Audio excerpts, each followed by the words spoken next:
Saudara-saudaraku, salam sejahtera kepada kita semua. Kiranya kasih karunia dan damai sejahtera dari Allah menyertai saudaraku sekalian. Saat ini kita telah memasuki minggu ke-7 setelah Trinitatis.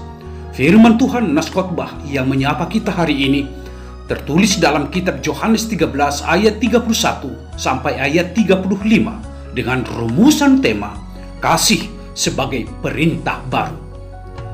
Hidup beribadah tentu bukan sesuatu yang asing bagi kita, saudara.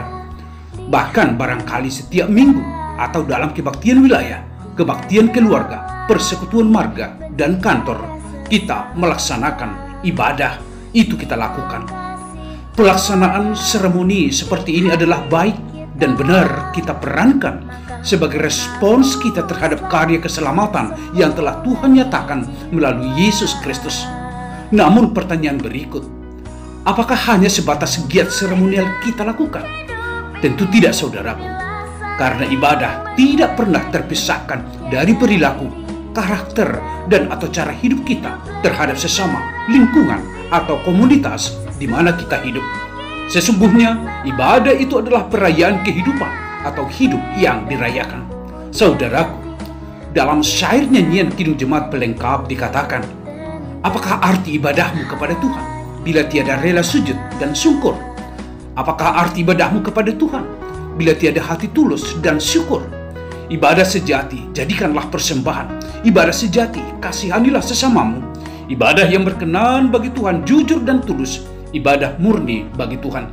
Berbahagialah orang yang hidup beribadah, yang melayani orang susah dan lemah, dan penuh kasih menolong orang yang terbeban. Itulah tanggung jawab orang beriman.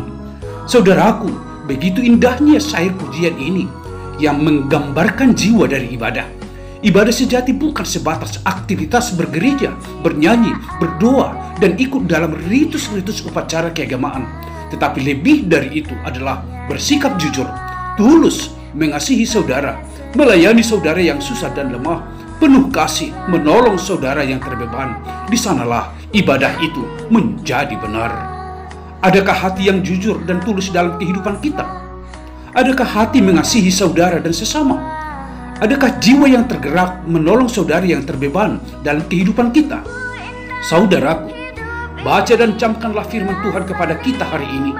Aku memberikan perintah baru kepada kamu, yaitu supaya kamu saling mengasihi. Sama seperti aku telah mengasihi kamu, demikian pula kamu harus saling mengasihi. Dengan demikian, semua orang akan tahu bahwa kamu adalah murid-muridku, yaitu jikalau kamu saling mengasihi. Kasih terhadap saudara adalah sebagai pertanda hidup dari orang Kristiani. Hidup peribadahan seperti inilah yang Tuhan inginkan dari aktivitas ibadah kita. Bukan orientasi kedirian, tetapi aktualisasi diri dengan memperbesar lingkaran kejujuran, ketulusan, mengasihi, peduli, dan ketergerakan hati membantu saudara yang susah, menolong saudara lemah dan terbeban. Saudaraku, kiranya nas khotbah kita hari ini mencerahkan kita semua untuk semakin berkualitas dalam iman percaya kita kepada Yesus Kristus dengan cara hidup mengasihi sesama. Dalam konteks pandemik yang masih kita hadapi saat ini, ingatlah saudara-saudara, bahwa tragedi yang paling mengerikan di jagat raya ini bukanlah karena kematian banyak orang, tetapi adalah karena kematian cinta kasih.